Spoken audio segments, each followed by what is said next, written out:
You hear the silk first, not rustling, tearing, the sound of expensive fabric being gripped too hard by hands that won't stop shaking. Then come the footsteps, slow and measured, echoing through marble corridors lit by oil lamps that make the shadows dance like they're mocking you.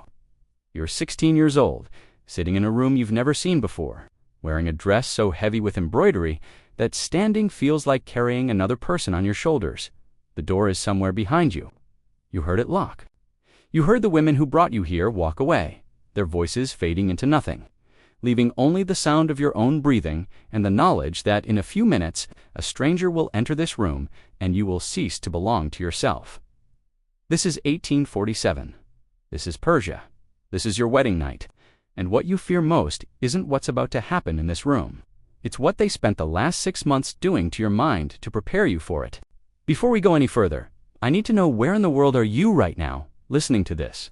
Because somehow these stories that empires tried to bury forever are reaching people in places I can't even imagine, and that never stops amazing me. Her name was Zara, princess of the Qajar dynasty, which had ruled Persia since 1785, 62 years of an empire that stretched from the Caspian Sea to the Persian Gulf, from mountains that scraped the sky to deserts that swallowed armies. She was the daughter of a shah's cousin, which meant her blood was currency, her body a contract waiting to be signed. At 14, sitting in a garden reading poetry she'd memorized in 3 languages, she learned that she would marry a man named Mirza Hassan Khan. She learned this from a servant. No one had thought to tell her directly. Hassan Khan was 43 years old, a military commander whose family controlled 3 provinces in the north. He had been married twice before. Both wives had died. The official records used words like complications and melancholy, which in the palace archives was code for things people didn't want to write down explicitly. Zara would be his 3rd wife, chosen because any sons she bore would carry enough royal blood to matter. What happened next wasn't preparation, it was demolition. The women arrived within days of the announcement. They had titles, mistress of ritual, overseer of brides, guardian of propriety, but their real function was something the palace would never name openly. They were architects of erasure. They knew, with the precision of people who had done this dozens of times, exactly how to take a young woman's mind and systematically dismantle her capacity for autonomous thought. They knew which psychological pressures applied in which sequence would break someone so completely that by the time her wedding night arrived, resistance wouldn't even occur to her. Not because she'd accepted her fate, but because the part of her that could conceive of resistance would no longer exist. It started with her voice. Over the first month, Zara's vocabulary was restricted to 43 phrases. Formal expressions of agreement, apology, gratitude, and supplication. Yes, as you command. Forgive my inadequacy. Thank you for your guidance. With permission, may I? Anything beyond this, a question, a comment, even an observation about the weather, was met with immediate isolation. She would be removed from the other girls being prepared alongside her, confined to her chamber, excluded from meals. The other girls, 6 of them at various stages of their own breaking, would be instructed to treat her with visible disdain when she returned. The message was surgically precise. Your voice is a privilege we can revoke, and every other human connection you have depends on your silence. Language is how humans maintain continuity of self. When you can speak your thoughts, you reinforce who you are. By reducing Zara to 43 phrases, the system wasn't just controlling her communication, it was fragmenting her interior monologue. She couldn't articulate her fear, so it calcified into something wordless and total. She couldn't express confusion, so confusion became her permanent state. Within 3 weeks, she stopped speaking unless directly addressed. Her mind, desperate for some form of expression, turned inward, and what it found there was increasingly dark. She began interpreting every glance from the older women as evidence of failure, every pause in conversation as judgment. She developed hypervigilance, so acute that the sound of footsteps in distant corridors would spike her heart rate. Her body was learning to exist in a state of permanent threat assessment. Then they came for how she moved. 3 hours every morning, she practiced what they called the 8 movements of submission. These weren't gestures, they were choreographed erasures of physical autonomy. The greeting bow, where your eyes must drop before your torso bends. Training your body to submit before your mind can register the choice. The serving posture, where you lower yourself from standing to kneeling in a single fluid motion, that makes your body smaller, less threatening, less likely to occupy space. The retreat, where you move backward without turning away. A physical impossibility that required hundreds of repetitions until her muscles remembered the humiliation automatically. Her neck had to tilt at exactly 30 degrees when in the presence of authority. Not 25, which would be insufficiently deferential. Not 35, which would suggest weakness. Exactly 30. Her hands could never rise above her heart. Her steps could be no longer than the length of her own foot. She was being trained to move through space as though apologizing for her existence. And the training was so relentless, so repetitive, that it began to bypass conscious thought entirely. Her body started performing submission even when she was alone. She would catch herself in her chamber, head tilted down, hands clasped low, and realize with horror that she hadn't chosen to move that way. The older women watched with the patience of people performing a task they'd perfected through decades of repetition. A woman named Zanab, whose face looked like carved stone and whose voice never rose above measured coldness, would circle Zara during these sessions, occasionally adjusting her posture with sharp physical corrections. "Your spine too straight," she'd say, pushing Zara's back into a more curved, submissive arch. "You're not broken enough yet." Another woman, Maryam, would pause the exercises to have all the other girls watch Zara's failures. "Look at this," she'd announce. "This is what happens when a bride forgets her place. This is pride." We'll repeat this until she understands humility. What Zara was learning at the neuromuscular level was a complete language of powerlessness. The body, if trained repetitively enough, internalizes the messages it's forced to perform. Trauma researchers now understand that muscles develop patterns of tension and withdrawal that persist long after the immediate threat has passed. By drilling these movements into Zara thousands of times, the system was literally rewiring her nervous system to express subjugation as its default state. But the physical conditioning was only half of the architecture. The psychological component was more sophisticated, more deliberately cruel. They called it the testing. Several times a week, at unpredictable intervals, Zanab would position herself as Zara's future husband in elaborate role-play scenarios. Zara would be told to approach, to greet her appropriately, to demonstrate the deference she'd been taught. She would do everything exactly as instructed, and then, without warning or justification, Zanab's expression would harden into contempt. "You did that wrong," she'd say coldly. "I've seen servants with more grace. Your husband will be so disappointed he might cast you aside. Do you understand what happens to a returned bride? The shame your family would carry?" The scenarios were designed with brutal intelligence. Sometimes, Zanab would deliberately perform an action incorrectly, then blame Zara for not intuitively correcting it. "A good wife would have anticipated my needs. You just stood there like you were sleeping." Other times, she would simply turn away and speak about Zara to the other women as though she'd become invisible. "I can barely look at her anymore. Hassan Khan will be so disappointed, the poor man burdened with such inadequacy." These moments of total social erasure, being in a room with other people and having them collectively decide you no longer exist, triggers something neurologically devastating. Humans are social beings at the level of survival wiring. Social death registers in the brain, similarly to physical pain.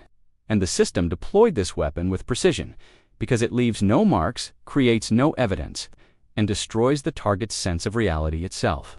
What made the testing truly inescapable was its fundamental design. There was no correct response. If Zara tried harder, she was too desperate. If she remained calm, she was cold and unfeeling. If she apologized, she was self-pitying. If she accepted criticism silently, she was not genuinely trying to improve. The system was structured to be impossible to succeed at, which created something psychologists now call learned helplessness when every response leads to punishment. The brain eventually learns that effort itself is futile. The person stops trying, stops fighting, accepts that they cannot control outcomes or protect themselves. They internalize powerlessness as permanent truth. And because the testing happened randomly during meals, while walking through corridors, in moments when Zara thought she might be safe, her nervous system never learned to relax. She existed in a state of perpetual vigilance. Her heart rate slightly elevated even during sleep. Her muscles slightly tensed even during rest. Part of her consciousness always scanning for the next threat that could come at any moment. By the third month, she stopped sleeping normally. She would lie awake for hours, her mind racing through scenarios of failure, her body too wired to rest. When exhaustion finally dragged her under, she would wake at 3 in the morning, in a state of pure panic, heart hammering, breath ragged, drenched in sweat, with no memory of a nightmare, but the certainty that something terrible had happened. Her body was now a threat to itself, producing terror even when no external danger existed. The older women noted this development approvingly. "She's progressing," they told each other in conversations Zara could hear but wasn't permitted to respond to. "The proper fear is taking root. Hassan Khan will find her very manageable." Then came the medical examinations. Once a week, an elderly physician named Dr. Baram would conduct what were officially described as health assessments.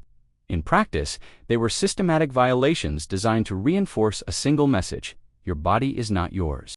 He would check her joints, pushing her limbs beyond comfortable range of motion, while she was instructed to remain silent. He took measurements: height, arm span, hip circumference, chest size, recording them in medical charts that still exist in palace archives. Documents that quantify a human being exactly the way one might assess livestock for breeding potential. The examinations included internal inspections, whose stated purpose was to verify her readiness for marriage, though what this actually meant was deliberately obscured in vague medical language. What mattered wasn't the clinical findings, it was the psychological lesson each examination reinforced: that her body could be accessed without her consent, that her discomfort was irrelevant, that physical autonomy was an illusion she needed to surrender completely. After these examinations, Zara would sit alone in her chamber, experiencing something modern psychology would recognize as dissociation.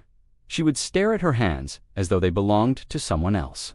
She would touch her own skin and feel disconnected from the sensation, as though there were a layer of glass between her consciousness and her physical being. This is one of the mind's most powerful survival mechanisms. When experience becomes unbearable, consciousness removes itself, observes from a distance, separates from the body being violated.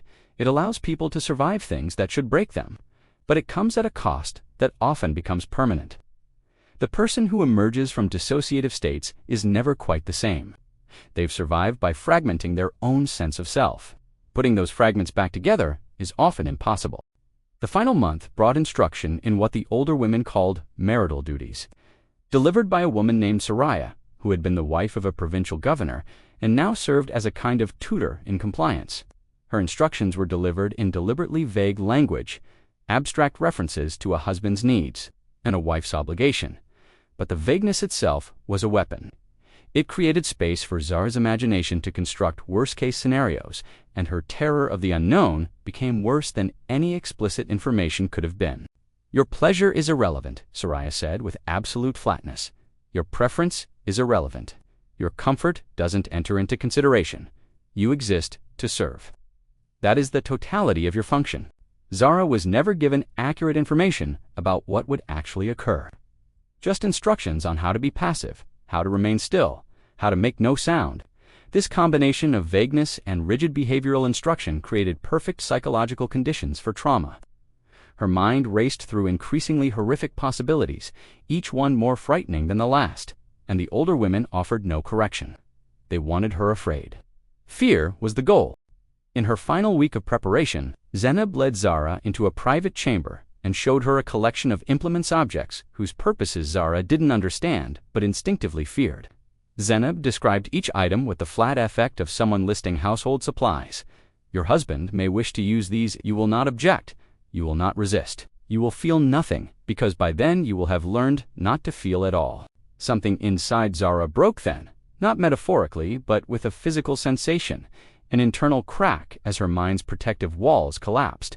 That night, she experienced her first severe panic attack, her heart racing so violently she believed she might die, her vision shrinking, her breath coming in shallow gasps. A physician was summoned and administered an opiate mixture that would become a daily requirement, muting her terror, but muting everything else as well. She completed her final days of preparation in a chemically induced fog that the older women praised as excellent progress. Her wedding morning dawned gray and cold. Servants dressed her in silence, treating her body as an object to be encased in ceremonial splendor. The dress, white silk, heavy with gold embroidery, nearly prevented her from standing. Her hair took 4 hours to arrange. Cosmetics rendered her face beautiful but lifeless, a flawless mask. Jewelers placed on her the ornaments of Hasan Khan's second wife, the one whispered to have died of melancholy. The ceremony itself was brief. She was positioned before a mueller. A male relative she barely knew served as her proxy. When she failed to respond to the question of consent, her voice swallowed by sedatives, and terror, a servant, nudged her, and the faint sound she produced was accepted as agreement.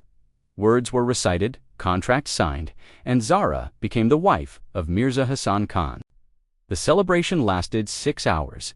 Zara sat motionless on a cushioned platform while crowds passed to admire her and bless a union she had not chosen and could scarcely comprehend. At dusk, the women returned to prepare her for the wedding night, bathing her in rose-scented water, dressing her in thin silk, arranging her hair, giving her a stronger dose of sedatives.